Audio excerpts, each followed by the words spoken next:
예배합니다. 하지만 이곳을 우리는 예배소라고 하지 않습니다. 어쩌면 예배 마치고 커피도 마시고 이렇게 하겠지만 우리는 여기를 카페라고 부르지 않고 또 매주 모여 함께 성경을 공부하지만 성경대학도 아닙니다. 악기를 연주하면서 노래하지만 밴드도 합창단도 아니지요. 황금 같은 주말에 상당한 시간을 보내는 이곳을 우리는 교회라고 부릅니다. 하지만 교회가 무엇인지 그리고 교회의 능력과 유익이 무엇이며 또 어떻게 교회 생활을 하는 것이 올바른 것인지 아는 사람은 많지 않은 것 같아요. 저도 어려서부터 젖먹이 때부터 이렇게 교회 왔지만 그냥 어깨너머로 배우는 거죠. 교회 가서는 그냥 떠들면 안 되는 것 같고 이렇게 예배에 참석해야 되고 술, 담배 하면 안 되고 이렇게 어깨너머로 배우지 정말 교회가 무엇인지는 제가 지금 말씀을 읽으면서 알게 되었고 이걸 깨닫는 순간 교회가 참 내가 알았던 것보다 훨씬 더 영광스럽고 능력이 많으며 신비로운 것이구나 하는 깨달음들이 있었습니다. 에베소서를 3일 동안 한번 묵상해 보려고 하는데 분량을 좀 많이 잡았습니다. 보통 하는 설교 분량의 2배 정도를 이제 한 번에 좀 해보려고 하는데 1장에서는 교회 안에 있는 그 신비로움, 영광이 무엇인지 한번 살펴보려고 하고 2장을 통해서는 교회 안에 숨겨진 능력이 무엇인지 함께 살펴보려고 합니다. 그리고 3장에서는 교회가 가진 영광 가운데 제일 이렇게 놀라운 것 중에 하나가 신비입니다. 신비. 비밀이 숨겨져 있어요. 교회 안에 그것이 무엇인지 함께 살펴보려고 합니다. 오늘은 1장을 묵상하려고 하는데 바울은 이 에베소서 1장을 통해서 교회가 얼마나 영광스러운 곳인지 말하고 싶어 합니다. 먼저 우리가 에베소서 배경을 좀 살펴보아야 되는데 에베소서는 편지입니다. 편지. 바울 사도가 쓴 편지이고 누구한테 썼냐면 에베소 지역에 있는 교회를 향하여 편지를 쓰게 됩니다. 어디에서 썼냐면 편안하게 이렇게 그냥 해안가에서 이렇게 그냥 푹 쉬면서 쓴 것이 아니라 감옥에서 쓰게 됩니다. 감옥에 왜 갔습니까? 나쁜 짓 하거나 못된 짓에서 간 것이 아니라 3차에 걸쳐서 결혼도 하지 않고 후원도 받지 않고 자기가 열심히 수고해서 교회를 개척하고 1차, 2차, 3차 이렇게 선교여행 했는데 어디에? 감옥에 들어간 거예요. 감옥에 들어갔습니다. 얼마나 억울하겠습니까? 주님 이 정도 살았으면 제가 그냥 감옥에는 안 가더라도 이 정도는 아니어야 할 텐데 하고 억울해할 수 있는데도 불구하고 오늘 일부 보았지만 3절에서 보면 찬송하리로다 이렇게 하면서 감옥에 있음에도 불구하고 에베소에 있는 교회를 생각을 하자 기쁨이 복받쳐 오르기 시작을 하면서 편지를 쓰고 있습니다. 에베소 교회는 바울이 개척한 교회였고 이 얼마나 중요했으면 바울이 떠난 다음에 누가 사역했냐면 믿음의 아들 디모데가 사역합니다. 나중에 보면 예수님의 12제자 가운데 한 사람이었던 요한이 마지막으로 거기 가서 사역할 만큼 그리고 우리가 계시록을 통해서 7교회 나오는데 7교회 가운데 1번 첫 번째 교회가 에베소 교회입니다. 에서보두 사빌라 이렇게 해서 7교회가 있는데 그만큼 에베소 교회는 초대 교회 가운데 얼마나 영향력이 있었는지 모르겠는데 그 교회에서 힘겹게 로마 제국의 치하에서 수고하고 있는 그들을 향하여 너희가 알고 있는 것보다 교회가 얼마나 영광스러운 것인지 잊으면 안 된다 하고 편지를 쓰고 있습니다. 가택연금 상태에 이제 문 밖에 나가지도 못하지만 3절에서 신이 났습니다. 찬송하리로다. 다른 것 생각을 하면 별로 그냥 우울하고 할 텐데 이 바울의 머릿속에서 한 가지 기쁨이 있었는데 교회만 생각을 하면 너무너무 행복한 것이지요. 세상에 있는 많은 사람들은 교회만 생각을 하면 머리가 지끈지끈한 것이죠. 가끔씩 사람들이 이렇게 회사에서 막 싸우면 농담 삼아 이야기를 합니다. 싸우려면 교회 가서 싸우라 이렇게. 요즘 교회가 너무 많이 싸우니까. 그런데 바울은 교회가 어떤 곳인지 알았기 때문에 교회만 생각을 하면 주체할 수 없는 기쁨이 있었다 이렇게 말하고 있습니다. 그렇다면 누가 교회의 회원이 되는지 살펴보아야 되는데 1절에서 바울은 모든 사람에게 편지를 쓰고 있지 않습니다. 에베소에 있는 모든 사람을 향하여 편지를 쓰고 있는 것이 아니라 1절에서 보면 에베소에 있는 성도들 누구입니까? 그냥 성도들이 아니라 그들은 그리스도 예수 안에 있는 신실한 자들에게 편지를 하고 있는데 교회는 그냥 온다고 해서 다 교인이 되는 것이 아니고 예수 그리스도 안에 있는 신실한 자들이 그리스도의 몸이며 교회라고 바울은 설명하고 있습니다. 교회당에 그냥 들어온다고 다 교회의 구성원이 되는 것이 아닙니다. 왔다 갔다 하다가 이제 때가 되면 목사님께서 학습 교육도 받고 또 때가 되면 세례 교인 이렇게 세례를 받으면 그때 교회 회원이 되는 것이지요. 여러분 예배하면서 사도신경 혹시 고백하시나요? 왜 그거 하겠습니까? 여기는 고백 공동체라는 것이지요. 보면 여기는 여러분은 한국에 살기 때문에 한국 음식이 너무너무 당연하고 한국말 쓰는 것이 당연하지요. 그런데 외국에 나가면 언어가 다르고 문화가 다르기 때문에 이 한국말 쓸 기회가 없어요. 그리고 이제 외국에서 음식 먹다가 한국 음식이 너무너무 그리울 때가 있는데, 그래서 외국에 있는 많은 이민교회들 같은 경우에는 공통 분모가 무엇이냐면 한국 문화, 한국어를 쓰고 한국 음식을 먹기 때문에 교회에 나오는 사람들이 너무너무 많습니다. 그런데 교회는 1차적으로 고백 공동체입니다. 같은 신앙을 고백하는 것이지요. 사도신경을 통하여 우리는 하나님 성부 하나님을 믿고 성자 예수 그리스도를 믿고 성령 하나님을 믿으며 이 우리가 몸의 부활과 영원히 사는 것, 교회의 영광을 믿는다 고백하는 순간 하나님의 그냥 몸으로 교회로 부름받았다 하고 성경은 말씀하고 있습니다. 조기 축구회에 가면 공통분모가 뭡니까? 거기는 축구가 공통분모이죠. 요리학원은 요리가 이렇게 관심 있는 사람들 가고, 증권회사 가면 주식에 관심 있는 사람들이 모여 있는데, 교회는 다른 것에 관심 있는 것이 아닙니다. 그냥 사업 잘 되라고, 자녀 좋은 대학 가라고 오는 것, 물론 우리가 그렇게 기도할 수 있지만 그것은 부차적인 것이고, 여기 오는 순간 우리가 관심 가져야 되는 것은 예수 그리스도가 누구이며 그분이 우리를 위해서 무엇을 하였고 그것으로 말미암아 우리 삶에 일어나는 근본적인 변화가 무엇인지 관심 갖고 있는 자들이 교회라고 성경은 말씀하고 있습니다. 세상에는 영광스러운 공동체가 많이 있습니다. 하버드 동문 얼마나 영광스럽겠습니까? 거기는 저 같은 사람은 들어갈 수도 없습니다. 세계에서 1등하는 대학, 정말 똑똑한 사람들이 들어가는 영광스러운 것이지요. 한 번씩 한국에서도 하버드 동문들 이렇게 모임 갔는데 보면 그냥 내로라 하는 분들이 거기 다 들어가 있고 많은 사람들이 그 영광스러운 공동체에 들어가고 싶어 합니다. 멘사라는 공동체가 있는데 거기는 IQ가 148 이상 되는 정말 똑똑한 사람들만 들어가는 것이지요. 저 같은 사람은 뭐 근처에도 못 가는데, 제가 아는 집사님 중에 한 분이 거기 회원입니다. 이분은 IQ가 그 정도 되지 않았는데 거기에 들어가려고 얼마나 열심히 IQ 이렇게 공부를 했는지 몰라요. 그리고 매번 IQ 시험을 보고 회계사이기 때문에 똑똑하긴 합니다. 회계사 시험보다 더 이렇게 집중했던 게 멘사. IQ 공부를 열심히 해서 결국에는 148을 넘었습니다. 그리고 그 멘사 회원 들고 와서 집에 이렇게 떡 붙여 놓았습니다. 그거 유지하려면 매번 회비를 내야 됩니다. 이제 매년 이렇게 갱신을 해야 그 자격이 유지되는데, 세상의 영광스러운 공동체들은 이 기준 자체가 아주 높고 그 다음에 구성원들 자체가 아주 탁월합니다. 누가회 이런 데는 저희 목사들은 못 들어가요. 의사 돼야 들어가고, 그런 영광스러운 공동체가 있는데 그런 공동체보다 교회가 못하겠습니까? 교회가, 하늘 땅 교회가 하버드만 못할 것 같아요. 누가회나 멘사 회원들보다 이 하늘 땅 교회가 그리스도의 몸인데 덜 영광스러운 것처럼 보입니까? 그렇지 않습니다. 교회의 영광은 어디 있냐면 구성원에 있습니다. 교회를 구성하고 있는 구성원들이 누구냐면 죄인이라는데 신비로움이 있지요.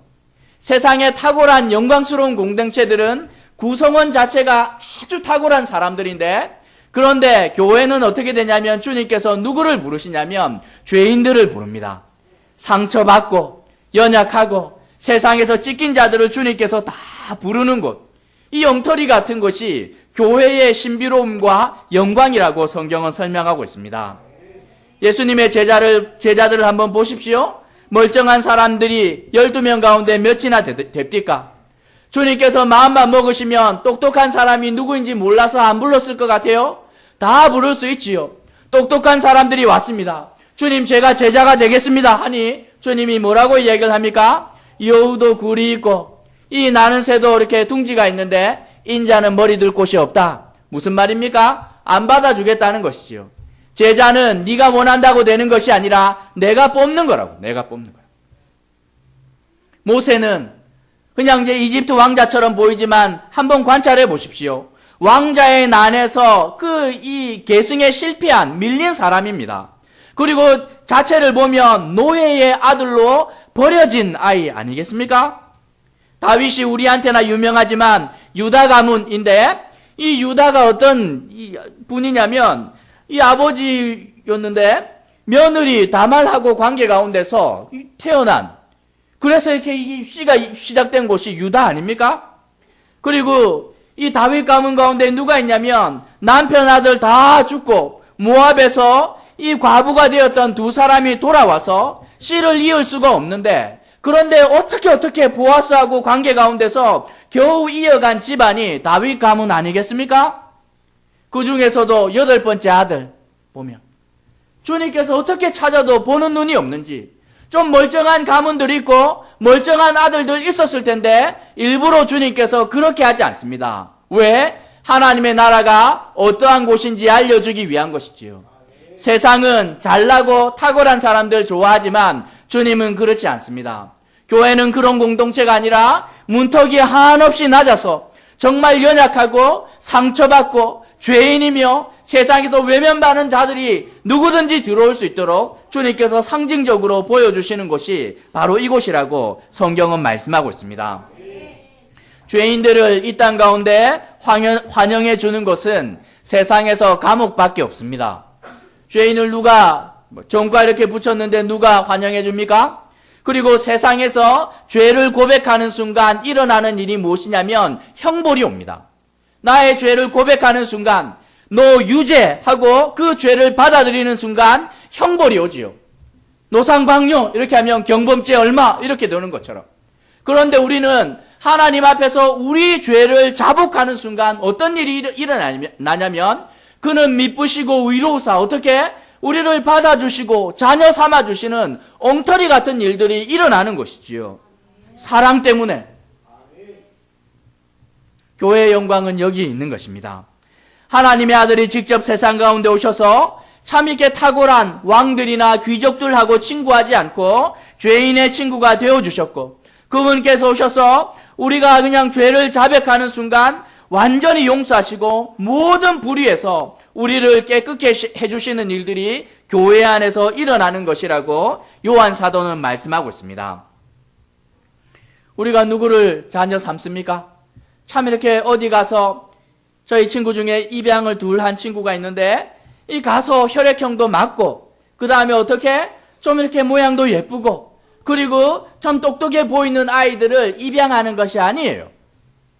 제 친구가 가서 입양을 했는데 누구를 입양했냐면 장애를 가지고 있는 아이를 입양한 거죠. 그냥 직원 뽑을 것 같으면 유능한 사람을 뽑겠지만 내 사랑이 아니면 도무지 어느 누구도 얘는 입양 못할 것 같은데 하는 아이를 입양하는 것입니다. 주님께서 오셔서 세상에서 잘 살고 유능한 아이들이 있지만 얘 같은 경우에는 내가 내 아들을 그냥 죽여서 받아주지 않으면 멸망으로 갈 수밖에 없는 그런 죄인들을 받아주시는 그런 곳이 교회이고 그래서 영광스러운 곳이라고 성경은 말씀하고 있지요. 그렇다면 교회가 누리는 특권이 무엇인지 살펴보아야 되는데 2절에서 말씀하고 있습니다. 교회 안에서 우리가 누릴 수 있는 첫 번째 특권은 은혜입니다. 은혜. 은혜는 인간을 향한 하나님의 자발적이고 제한받는 일이 없는 사랑의 선물을 의미하고 있습니다. 누군가가 강요해서 억지로 이렇게 지갑을 여는 것이 아니라 너무너무 사랑스럽기 때문에 그냥 내가 원하는 마음으로 지갑이 그냥 턱턱턱턱 열릴 뿐만 아니라 제한도 없어요. 카드 긁는데 이렇게 막 얼마 있는데 사랑하기 때문에 이제 그 한도가 없는 그런 일이 바로 은혜이며 그 은혜가 여러분과 저에게 허락되는 것이라고 성경은 말씀하고 있습니다. 교회와 성도로 누리는 두 번째 특징은 2절에서 평강이라고 말씀하고 있는데 평강은 소극적인 분쟁이 없는 상태가 아니라 적극적으로 무엇에 의해서도 저해되는 일이 없는 개인 및 공동체의 삶에 있어서 정신적, 물적, 육체적으로 완전하고 이상적인 충족의 상태라고 신학적으로 설명하고 있는데 무슨 말인지 모르겠지요? 쉽게 설명하면 어린아이의 어머니의 품 안에 안겨있는 어린아이의 상태. 엄마의 그냥 젖 먹고 얘가 너무 행복해하면서 이제 배가 부르니까 어떻게 그냥 막 젖 흘리면서 자고 있어요. 그런데 그 엄마가 아이를 품고 있는데 거기가 어디냐면 전쟁터입니다. 피난터. 아이는 지금 폭탄이 터지고 다리가 무너지고 관심도 없어요. 어떤 환경에 있든지 관계없이 내가 엄마의, 날 사랑하는 엄마의 품 안에 있기 때문에 그 아이가 누리는 평강은, 적극적인 평강은 세상 누구도 깨트릴 수 없는데, 우리가 돈 가지고 건강하고 자녀 잘 되고 사업 잘 되면 평안합니다. 그런데 그런 조건이 조금만 깨트려지면 우리가 누리는 평안은 그냥 무너지고 말아요. 그런데 주님께서 주시는 평강은 소극적인 그냥 환경에 제한받는 것이 아니라 지극히 적극적인 것이며 그 어떤 조건에 의해서도 깨트리지 않는 것이라고. 그냥 누가 죽고 사업이 망하고 자녀 대학 다 떨어지고 몸에 그냥 암덩어리가 턱턱 생긴다 할지라도 하나님께서 평강을 주시면 그 누구도 깨트릴 수 없는 것이라고 성경은 말씀하고 있습니다. 이것이 실제로 가능합니까? 가능하지요. 왜? 우리가 주는 것이 아니라 우리 주 아버지 하나님 그리고 주 예수 그리스도께서 허락하시기 때문에 가능합니다. 누구에게 허락됩니까? 받을 자격이 없는 자에게 허락되는 것이죠. 어머니가 혹은 아버지가 공의롭고 공정하면 어떻게 될 것 같아요? 애가 죽습니다. 자녀가 죽지요. 엄마 아빠가 공정하게 이 자녀를 대하면 그날 죽어요. 한 번 아빠 3번만 참는다 이렇게 했는데 대부분 30번 넘죠. 한 번만 더 하면 다리 분질러질 줄 알아. 그렇게 해서 그 약속 다 지키면 애 죽고 없습니다. 벌써 일주일 안에 그냥 큰일 나겠지요. 우리 주님께서 참고 길이 참으시는데 누구에게 이것을 허락하냐면 받을 자격이 하나도 없는 자들에게 사랑이라는 이유 때문에 아이가 반에서 꼴찌하고 와도 우리가 이렇게 막 고아원 안 보내고 용돈 주는 이유는 사랑하는 자녀이기 때문 아닙니까? 탕자를 통해서 우리가 보았지요. 아버지 재산 다 말아먹고 장기와 놀아나고 돼지와 친구해서 심지어 같은 배에서 난 친형조차도 동생을 다시 받아들이기 힘든데 아버지는 묻지도 따지지도 않고 살아서 돌아온 것으로만 만족하면서 씻기시고 옷을 입히고 가락지 끼우고 송아지 잡고 잔치 벌이면서 내 아들이 맞다 하고 그냥 광고하는 것입니다. 우리가 교회 되기 위해서 하는 일 중에 하나는 신앙을 고백하는 것이다 이렇게 말했는데 그렇게 고백을 하는 것이지요. 정말 그리스도 예수를 주로 고백하고 내가 죄인임을 고백하는 그 순간에 일어나는 일 중에 하나가 무엇이냐면 3절과 23절에서 말씀하고 있는데 신앙 고백할 때 일어나는 일이 무엇입니까? 우리가 이제 이 신앙 고백을 하면 고백을 할 때 일어나는 것 중에 하나가 무엇이냐면 관계가 만들어집니다. 보면 이 사랑하는 사람하고 이렇게 만나다가 어떻게 진짜 사랑을 하냐? 사랑의 고백을 받고 나 역시 고백을 하는 순간 그때 어떻게 관계가 만들어지는 거죠. 보면 이 친구 사이에도 마찬가지입니다. 너 날 믿냐? 내가 널 믿는다. 이렇게 하고 고백을 해야 그것으로 말미암아 우정이 생기는 것인데 신실한 고백은 우리에게 견고한 관계를 만들어냅니다. 보면 우리가 신앙을 고백하는 순간 어떤 일이 일어나냐면 예수 그리스도하고 한 몸이 되는 것이죠. 사랑을 고백하고 우리가 평생 함께 합시다 하고 그렇게 되는 순간 어떻게? 아내가 내 안에 들어오고 내가 아내 안으로 들어가는 것입니다. 한 몸이 되는 연합의 신비가 일어나기 시작을 하는데 우리가 그리스도를 주로 고백하고 죄인됨을 고백하는 순간 어떻게? 하나님께서 우리를 그분 안으로 초청하고 우리가 그분 안으로 들어가게 되는 놀라운 하나됨의 역사가 일어난다고 성경은 말씀하고 있지요. 오늘 본문에 보면 3절, 4절, 6절, 7절, 9절, 10절, 11절, 13절, 20절 9번에 걸쳐서 반복하고 있는 이 말씀이 무엇이냐면 그리스도 안에 이렇게 말하고 있지요. 너희는 세상 속에 있는 것이 아니라 이미 내 속에 들어와 있고 내 안에 있는 모든 것들을 누릴 수 있다 하고 9번에 걸쳐서 강조하고 있습니다. 그냥 예수 믿는다 고백하는 순간 일어나는 일이 무엇이냐면 아무런 변화가 없는 것 같은데요? 그렇지 않습니다. 여러분이 신앙을 고백하는 순간 그 순간 그리스도 안으로 들어가게 되고 그분 안에 있는 모든 풍성한 것들을 누릴 수 있는 특권이 있다고 성경은 말씀하고 있습니다. 그래서 교회를 정의할 때 23절에서 보면 그리스도의 몸이다 이렇게 말씀하고 있습니다. 보면 우리가 사랑을 고백하고 그 사람 속으로 쑥 들어가는 것처럼 우리가 신앙을 고백하는 순간 더 이상 우리는 육신을 갖고 있지만 세상에 속한 자들이 아니라 그냥 그리스도의 몸이 되는 것이지요. 내 몸인지 아닌지 확인하는 거 쉽습니다. 보면 내 몸은 어떻게? 상처가 생기면 아파요. 남의 몸에 상처가 생기면 하나도 안 아픕니다. 그렇죠? 그래서 보면 내 몸인지 아닌지 확인하려면 아내가 이렇게 아파할 때 남편이 같이 아파하면 하나 된 게 맞지요. 자녀가 아파할 때 누가 아파합니까? 부모가 아파하지요. 왜? 내 몸이기 때문에 그런 것이지요.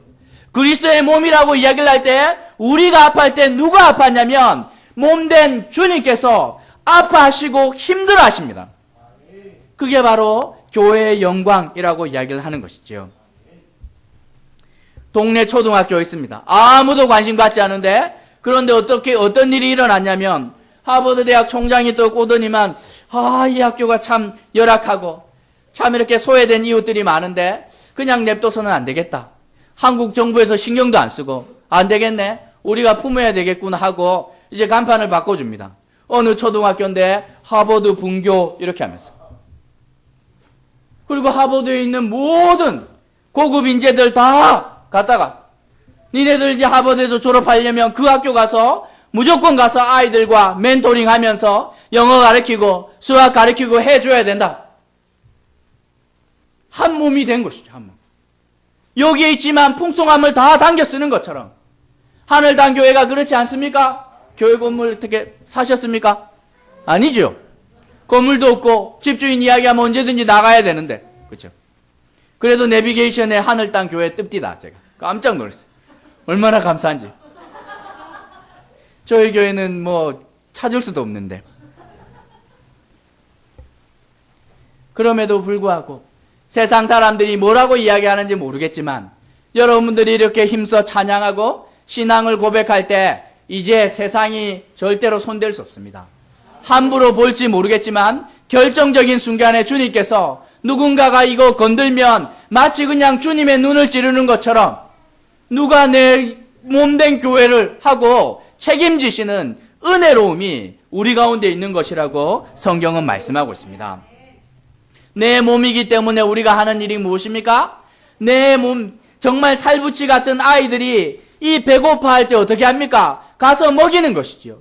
그가 힘들어할 때 그냥 기저귀 갈아주고 씹기고 그의 필요를 다 돌보면서 다 채워주는 일들이 우리가 교회이기 때문에 일어나는데 23절에서 뭐라고 이야기를 합니까? 교회는 그의 몸이니 만물 안에서 만물을 충만케 하시는 이의 충만이니라 이렇게 표현하고 있습니다.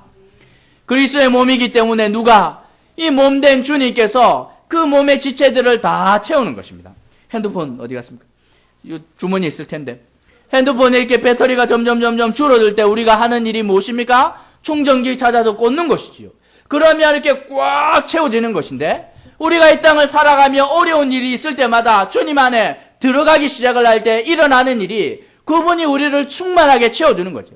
영적으로, 정서적으로, 경제적으로 어렵고 육신의 아픔이 있을 때마다 그것을 들고 가게 될 때 그분 안에서 우리를 꽉 채워주시는 그냥 넘치도록 채워주시는 충만이 우리 가운데 일어나는 것이라고 말씀하고 있습니다.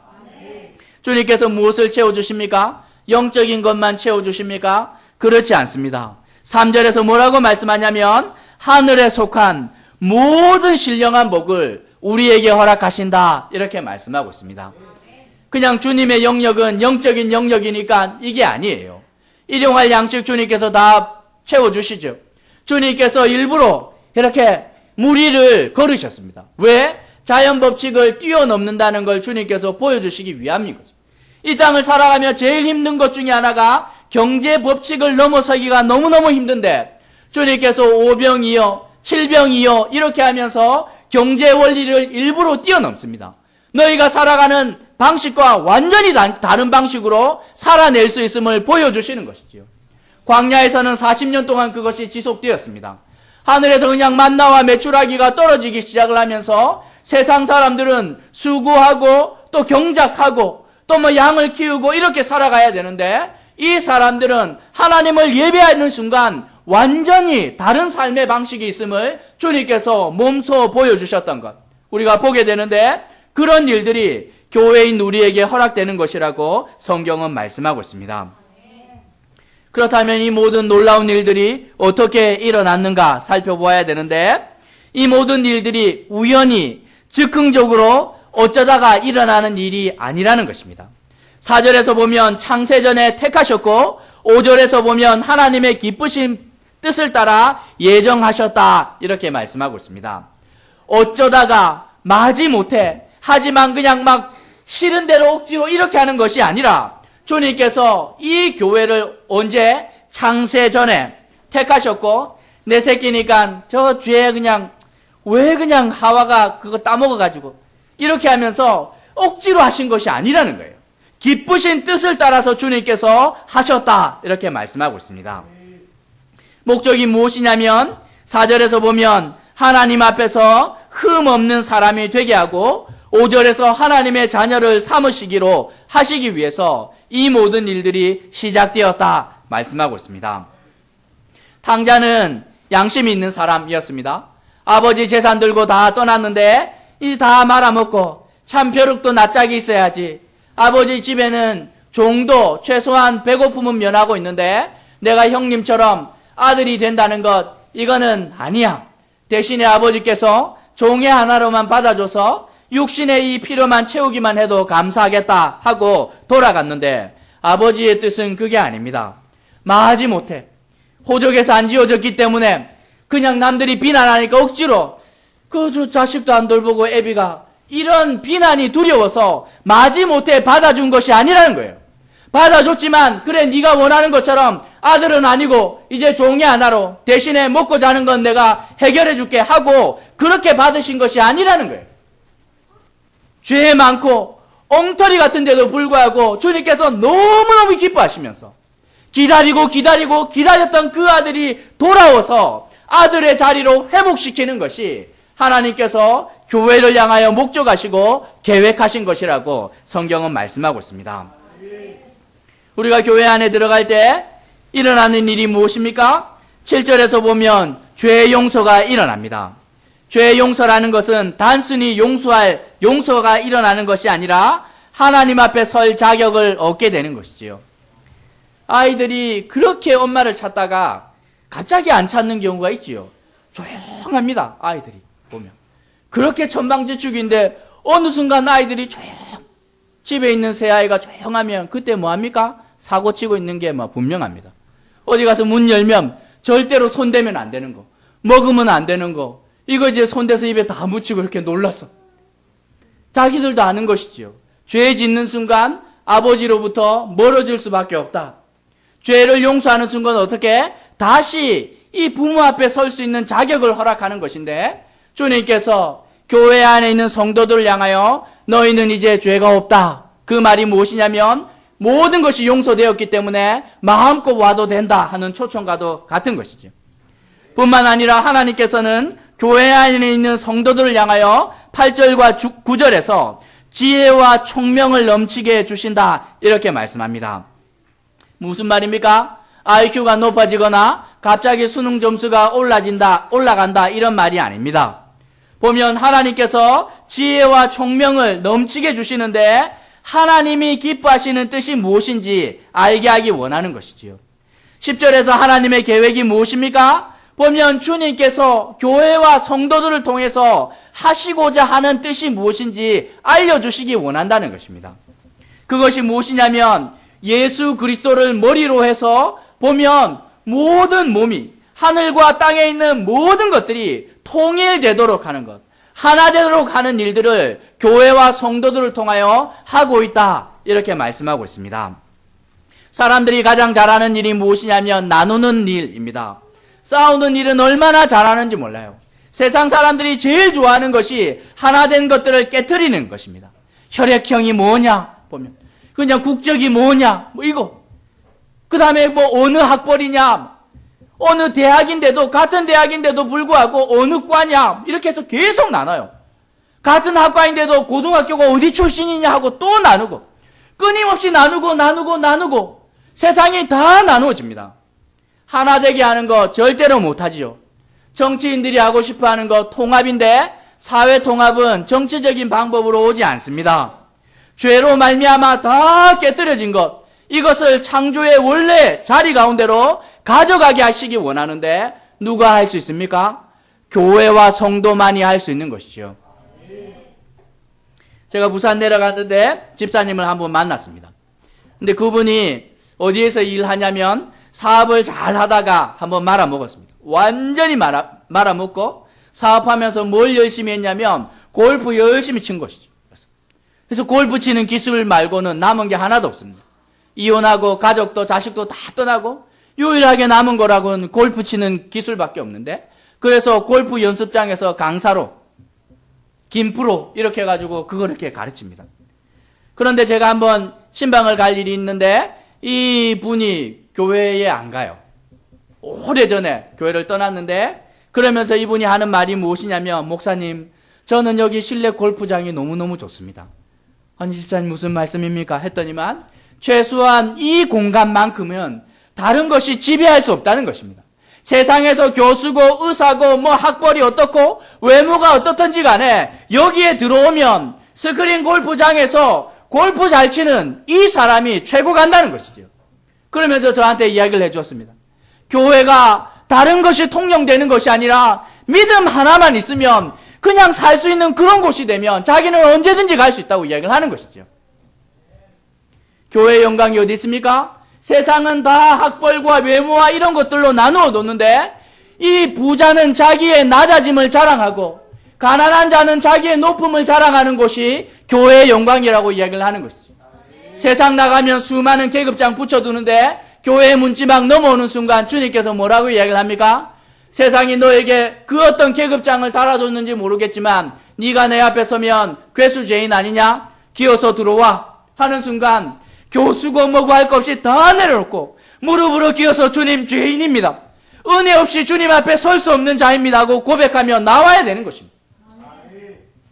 세상에서 그렇게 인간 그냥 막장에서 정말 사람 대우받지 못하는지 모르겠지만 그 문지방을 넘어서는 순간 주님께서 뭐라고 이야기를 합니까? 세상이 너를 향하여 무슨 비난을 하는지 모르겠지만 나는 널 위하여 내 아들 죽였다. 존귀한 자야 들어오라. 그러니 세상이 할 수 없는 하늘과 땅을 하나로 만들게 되는 그 역사가 교회 안에만 있게 된다는 것이죠. 사랑하는 사람 만나면, 정말 사랑에 눈 멀면 국경도 인종도 다 없어집니다. 저희 누님이 저보다 5살 많습니다. 5살 많은데 여잔데 저하고 똑같이 생겼다고 생각하면 됩니다. 재앙 중에 재앙이지요. 저희 형님이랑 저랑 걱정했습니다. 저걸 누가 데려갈까? 30이 넘었는데 아무도 관심도 받지 못한, 그리고 애교도 없고 얼마나 이지적인지. 놀라운 은혜가 일어났죠. 이렇게 그 외국에서 한 청년이 일본 거쳐서 배를 타고 부산으로 들어왔습니다. 그리고 공중전화번호부에서 교회를 찾은 것이죠. 그리고 교회 중에서 이렇게 기억이니까 앞쪽에 찾았는데, 저희 교회가 구평제일교회라서 앞쪽에 있었습니다. 그리고 이제 공중전화로 전화를 걸었는데 한두 군데 했는데 이제 안 받고, 한 3번째 했을 때 저희 집에서 이제 저희 어머니가 전화를 받은 거죠. 그 외국애가 영어로 이야기하니까 화들짝 놀라서 저희 아버지에게 드렸습니다. 다행히 아버지가 예전에 이렇게 사업하실 때 이렇게 미군 부대를 왔다 갔다 하셔서 의사소통이 가능했고 홈스테이 하겠다. 그래서 아버지가 얼른 데려왔습니다. 데려오자마자 일주일 만에 저희 누나한테 프로포즈를 한 거죠. 오. 근데 그 형제는 저보다 1살 어려요. 6년 연하. 말도 통하지 않고 아직 학생이고 놀랍죠? 그런데 저희 집에서 반대를 했을 것 같아요? 아무도 반대 안 했습니다. 불렀어. 팀인데, 팀워치인데, 디모데입니다. 팀 불러서 너 이렇게 지금 한 거 이렇게 번복하면 안 된다고. 최대한 빨리 결혼하라고. 빨리 결혼해서 미국으로 데려가라고. 그래서 보냈습니다. 애 내놓고 잘 살고 있는 것이죠. 국경도, 언어도, 나이도 아무것도 없어요. 집도 없는데 그냥 결혼했습니다. 빈집에 이렇게 살다가 뭐 공부하고 얼마나 잘 사는지 모르는데 세상에서 사랑에 눈멀기 시작을 하면 보이는 것이 아무것도 없어요. 교회가 하늘과 땅을 통일할 수 있는 유일한 힘이 무엇이냐면 사랑이 있기 때문인 것이죠. 사랑이 있으면 그 어떤 연약함과 허물을 다 덮어주기 시작을 하며 품어낼 수 있는 것이 되고, 사랑하기만 한다면 나의 교만함과 탁월함들을 다 내려놓게 되는 것이죠. 그것이 바로 교회 안에 숨겨진 신비 아닙니까? 세상이 절대로 할 수 없는 것. 교회 이름을 너무 잘 지으신 것 같아요. 그렇죠? 하늘과 땅을 다 통일하게 하는 그 놀라운 역사. 교회만이 할 수 있는 역사가 이곳에서 일어나리라 확신합니다. 뿐만 아니라 주님께서는 교회를 통하여 또 하나 하기 원하시는데 11절에서 기업이 되도록 하는 것이죠. 기업이 무엇이냐면 회사가 아니라 상속자입니다. 상속자. 주님께서 단지 너희는 세상 가운데 죄로 깨트려진 이 어려운 것들을 통일해 하고 일만 시키는 것이 아니라 어떻게 부르시냐면 너희는 나의 상속자다. 상속자가 누리게 되는 것이 무엇이냐면 아버지가 갖고 있는 모든 것들을 그냥 이렇게 받는 것이죠. 하나님 안에 있는 모든 것들이 허락된다는 것입니다. 여러분, 제가 목사입니다. 목사. 저를 믿으시죠? 믿으십시오. 믿으시면 저한테 이렇게 혹시 공인인증서 비밀번호와 함께 주실 분 계십니까? 비어있는 통장 말고. 믿지만 쉽지 않죠. 상속자가 된다 할 때 의미가 무엇이냐면 그거 다 받는 거예요. 주님께서 뭐라고 이야기를 하냐면 너희에게 예수 그리스도 내 이름 너희에게 줄게 할 때 그것이 무엇이냐면 주님께서 공인인증서에 비밀번호 다 포함해서 허락하는 거죠. 그 계좌에 있는 모든 것 다 네 거니까 원할 때 언제든지 써라. 사랑하고 신뢰하는 관계가 아니면 절대로 할 수 없는 건데 제가 그거 하고 있습니다. 저희 아내의 공인인증서 비밀번호 제가 다 가지고 있고 아내는 한 달에 자기가 얼마나 버는지도 모릅니다. 제가 다 마음대로 아무 관심도 없어요. 아무 관심도. 얼마나 가끔씩 내 통장에 왜 이거밖에 안 남았지? 걱정하지 말라고. 목사가 어디 나쁜 데 썼겠냐고. 다 주를 위하여 썼다고. 뭐 그냥 그런 줄 알고 또 열심히 가서 수고합니다. 뭐 그러다가 병 얻었는데 뭐 관계없고. 우리는 단지 교회로 이 땅을 통일하는 그 사역만 감당하는 것이 아니라 하나님의 상속자가 되고 그분 안에 있는 풍성한 것들을 다 당겨 쓸 수 있는 은혜가 허락되었다 이야기하고 있습니다. 목사님, 그냥 제 통장은 그런데 왜 자꾸 비어갈까요? 때가 되면 다 채워집니다. 안 채워지면 올라가 보면 거기에 꽉 차 있으니까 걱정하지 말고 믿음으로 그냥 살아가시면 됩니다. 주님께서 그리스도 안에 있을 때 일어나는 또 다른 일 가운데 하나는 6절과 12절에서 말씀하고 있는데 영광스러운 은혜를 찬양하게 하시겠다 이렇게 하고 있습니다. 아이들한테 원하는 장난감 사주겠다 약속하는 순간 아이들이 어떻게 합니까? 우지 팽이 하나. 팽이. 우리 아들 팽인데 팽이. 그냥 마음에 드는 것 하나. 자매들이요, 남편이 약속하는 거죠. 백 하나 사주겠다 이렇게 뭐 C자 들어가는 거. 노래를 하지 않겠습니까? 주님께서 우리를 교회로 불러주셨는데 6절과 12절에서 곡성이 가득한 세상 가운데 즐거운 찬송을 할 수 있도록 너희 입에서 기쁨의 찬송이 나올 수 있도록 풍성한 은혜를 허락하시겠다 이렇게 약속하고 있습니다.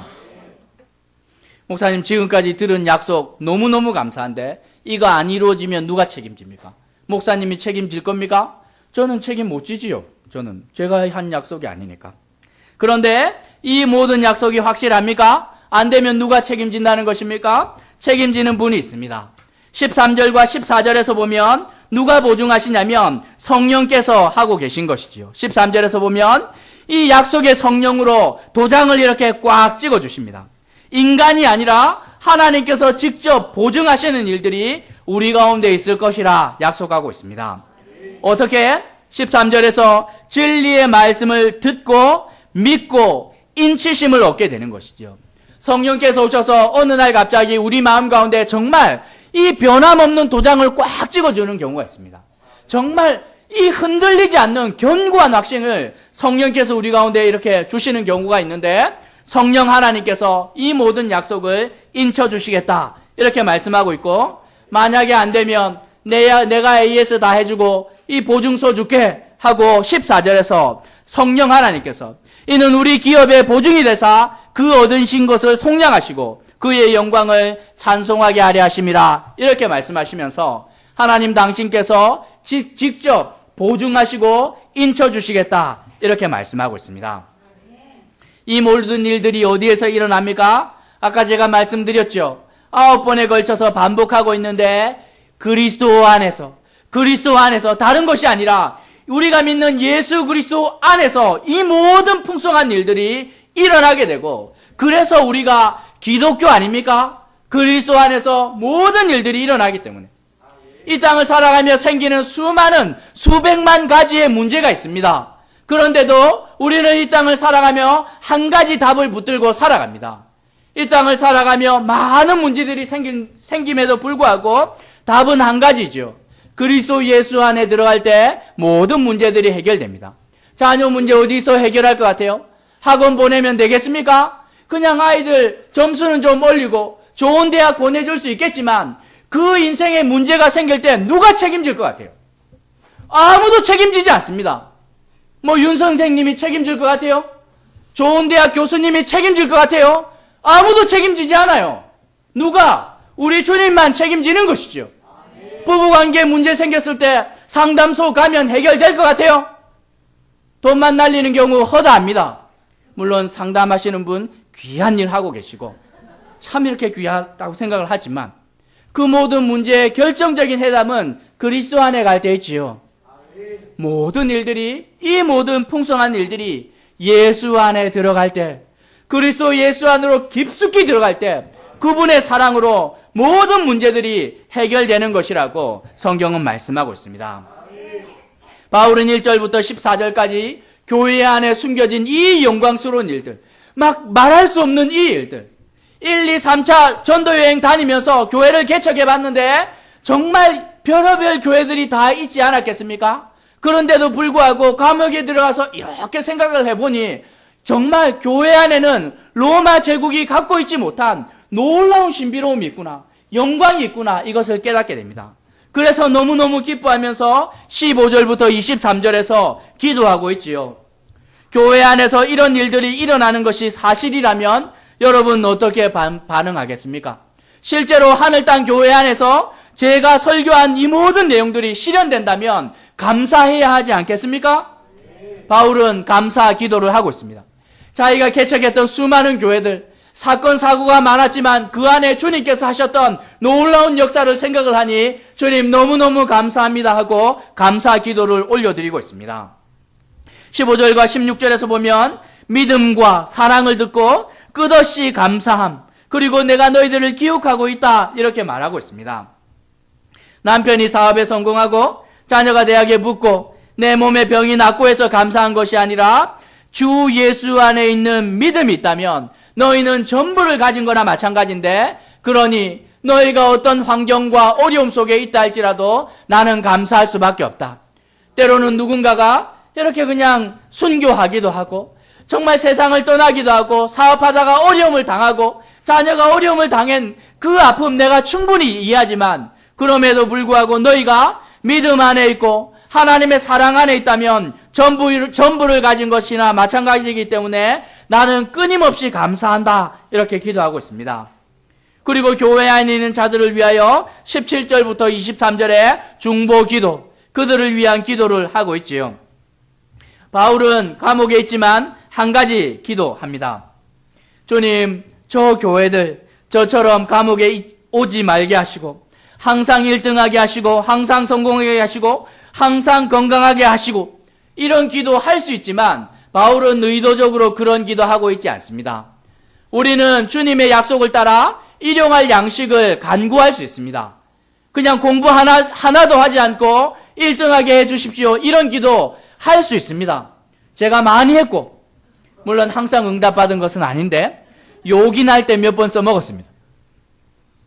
그런데 바울은 정말 교회를 위하여 내가 이제 감옥에 갇혀서 언제 나갈지 모르는데 저들을 위하여 최고 정말 가장 중요한 기도를 해주어야 되는데 하고 그런 기도하지 않고 다른 기도를 하고 있는데 17절에서 하나님 저들의 마음의 눈이 열려서 교회의 영광을 알게 해주옵소서. 교회라고 이렇게 모여 있는데 정말 교회가 어떤 곳인지 풍성하게 알아야 그것을 누릴 수 있는데 그냥 왔다 갔다 하고 예수 천당 불신지옥 이것만 하지 않고 교회 안에 하나님께서 허락하셨던 그 영광을 알 수 있도록 이 영적인 눈들을 좀 열어주십시오. 이렇게 기도하고 있습니다.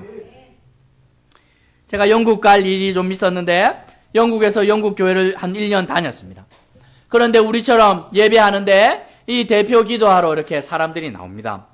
그런데 주로 영국 교회는 할머니들이 많아요. 고령화가 심해서 할머니들이 나와서 막 비틀비틀 하면서 지팡이 짚고 그리고 돋보기 이렇게 쓰면서 써왔던 기도문을 이렇게 그냥 천천히 이렇게 읽으시는데 잘 안 들립니다. 그런데 한 주가 가고 두 주가 가고 세 주가 가는데 이제 그 정도 되니까 이 다른 것은 잘 안 들려도 반복되는 단어는 이제 귀에 들어오기 시작을 하는 것이죠. 그리고 몇 주를 더 지켜봤는데 할머니 할아버지가 나와서 대표 기도를 하는데 거의 매주 빠지지 않고 들어가는 구절이 제가 이렇게 귀에 들어왔습니다. 그것이 무엇이었냐면 이전보다 주님을 더 알게 해주십시오 하는 기도였습니다. 영어로 Let us know you much more than before. 이전보다 주님을 더 풍성하게 알게 해주십시오. 그분들이 70평생 80평생 살아보니 남아있는 이 교인들을 위하여 할 수 있는 가장 중요한 기도 가운데 하나가 주님 그냥 대학 들어가고 사업 성공 이거보다도 이전보다 주님을 더 풍성하게 아는 것 이것이 훨씬 더 중요하다는 사실을 깨닫게 되었고 앞에 나올 때마다 기도하는 것이지요.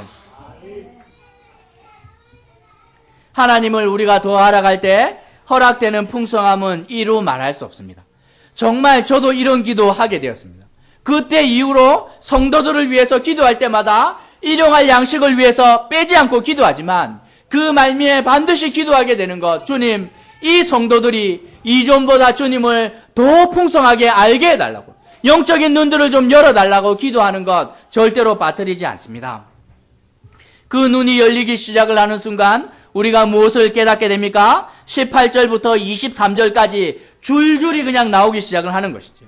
무엇을 우리가 깨닫게 되냐면 영적인 눈이 열리기 시작을 하는 순간 18절에서 부르심의 소망과 영광스러운 상속이 무엇인지 그것이 또 얼마나 풍성한지 알게 되고 19절에서는 우리 안에서 살아서 역사하시는 하나님의 능력이 얼마나 큰지 알게 됩니다.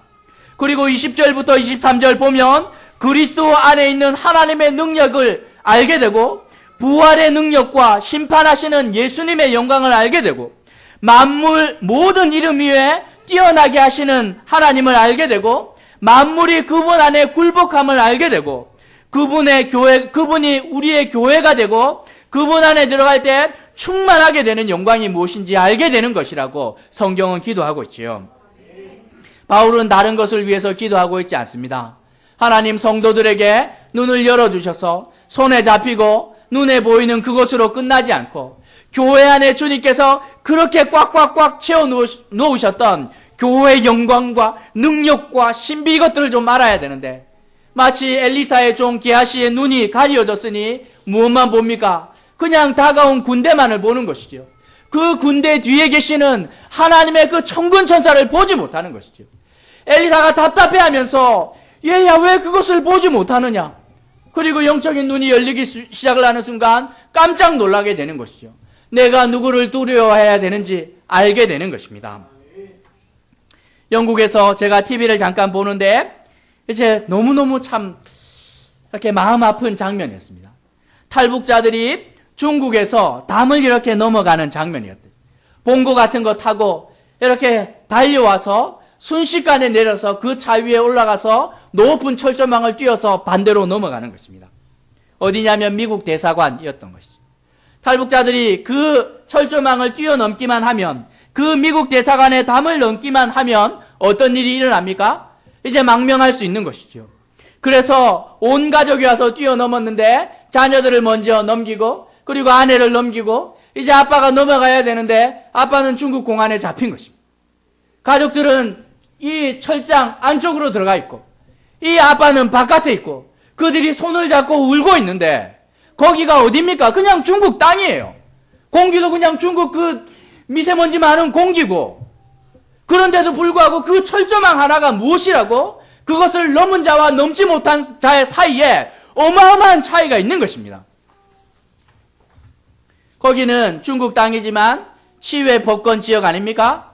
중국 땅이고 중국 물이고 중국 전기 쓰고 다 중국 건데 그냥 금 하나 이렇게 그어놓고 여기는 미국 땅하고 정해두는 순간 거기는 이제 더 이상 중국의 법이 지배하지 못하고 미국 법이 지배하는 공간인 것이죠.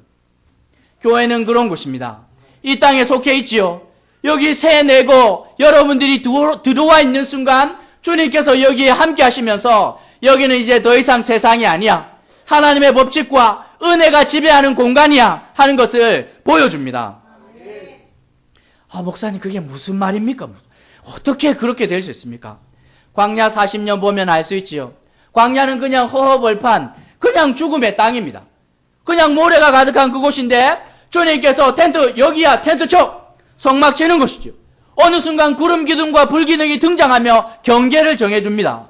그런데 주님께서 그 정해놓은 경계 안에 무엇이 임하기 시작을 하냐면 거기만 만나와 메추라기가 오고 샘물이 터지는 것이죠.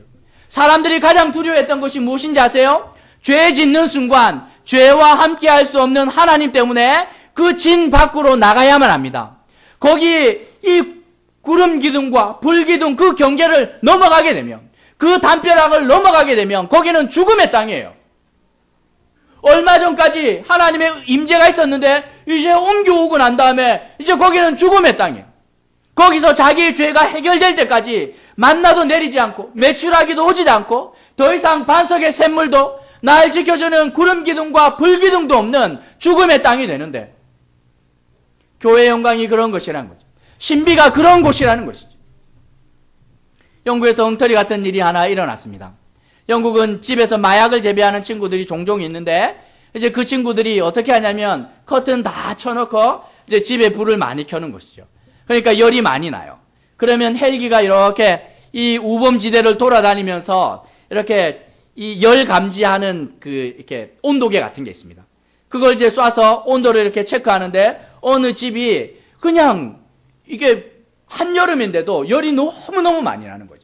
그래서 마약 재배하는 이 애들이 있는 거구나 하고 헬기에서 특수부대가 줄 타고 내려와서 창문을 깨고 진입했습니다. 총 들고 다 들어갔는데 어디였냐면 아프리카 대사관 집이었습니다. 너무 추워서 아프리카에서 온 친구가 여름인데도 자기 날씨에서 너무 추워가지고 난방기를 다 틀었는데, 그래서 어떻게 됐냐면 전쟁이 일어날 뻔했어요. 그래서 영국에서 이게 막 아무튼 고위 관리가 와서 사과하고 또 사과하고 너무 죄송하다고. 우리가 이렇게 막 신중해야 되는데 주소 확인 못하고 그냥 이렇게 천정에 있는 열만 보고 들어갔는데 너무 죄송하다. 주님 하시는 일이 뭡니까? 우리 주님 취미 활동이 이 성도들의 머리털을 하나하나 세는 것이죠. 박 집사 오늘은 머리가 좀 많이 빠졌다 이렇게. 내일 좀 내가 신경 써줄게. 천사들이 와서 주님 지금 그거 머리털을 셀 시간이 아닙니다. 가서 이렇게 지구도 돌리시고 지금 해성도 이렇게 보내고 이렇게 해야 되는데 네가 알아서 하고. 주님의 유일한 관심이 뭡니까? 성도들의 머리털을 하나하나 세는 거지. 우리 김 집사 아들 대학 간다 그랬는데 얘 좋은 대학 보내면 또 이렇게 또 사고 칠 것 같고 좀 겸비해야 되는데 어디 보내면 좋을까? 그런 거 고민하세요. 주님의 유일한 관심. 우리가 하나님 앞에 그런 존재인 줄 알고 살아갑니까? 세상은 우리를 업신여기는지 모르겠지만 하나님 앞에 갔을 때 여러분 깜짝 놀라게 되는 일들 일어나지요.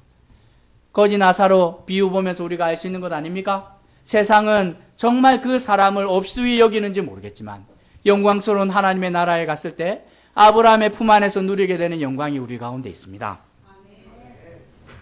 그런데 성도들과 교회에게 왜 그렇게 고난이 많은 것인가요? 여러분, 비싼 차들의 특징이 무엇이냐면 안전합니다. 에어백이 막 열 몇 개씩 달려있거나 이런 차들은 정말 이렇게 막 심각한 사고를 당해도 사람이 죽지 않아요. 차는 다 망가지는지 모르겠지만 그 위기의 순간에 이것들이 막 다 뻥뻥 터지면서 사람을 살려내는 것이죠. 그런데 이 장사하는 사람들이 이걸 팔아야 되는 거죠. 정말 생명을 지켜줍니다 하는데, 그런데 접촉사고가 살짝 났을 때는 효력을 발휘하지 않아요. 이거는 그때는 그냥 똑같아요. 싸구려 차나 아무런 차이가 없습니다. 어떤 약은 정말 이 약을 먹으면 죽은 사람도 살린다 하는 명약이 있다고 칩시다. 그 약이 언제 효력을 발휘할 것 같아요? 사람이 죽었을 때 효력을 발휘하는 것이죠. 감기, 무좀 이런 데 먹어봐야 낫긴 하겠지만 그냥 다른 연고 발라도 낫는 거예요. 진통제 먹어도 낫고. 그래서 주님께서 이 놀라운 복음, 능력을 좀 보여주셔야 되는데 임상시험을 누군가가 좀 해줘야 되지 않겠습니까? 이걸 누가 좀 보여줘야 되는데 누가 좀 할까 봤더니만 다니엘과 세 친구 괜찮은 것이죠. 니네들 정도면 될게. 와라. 날아오고 너는 좀 포로로 잡혀가서 창문 열어놓고 사자굴에도 좀 들어가고 풀무불에도 좀 들어가서 내가 너희와 함께할 때 일어나는 놀라운 능력이 무엇인지 좀 보여줘야 되지 않겠냐. 주님 가시지요. 가는 거예요. 조금은 거기는 아니지. 에스더구나. 그리하니 하실지라도 이렇게 하면서 그냥 구덩이 가운데 들어가는 것이죠. 마음만 먹으면 이 돌들로 하여금 아브라함의 자손이 될 수 있음에도 불구하고 지질이 이상한 자리 가운데로 보내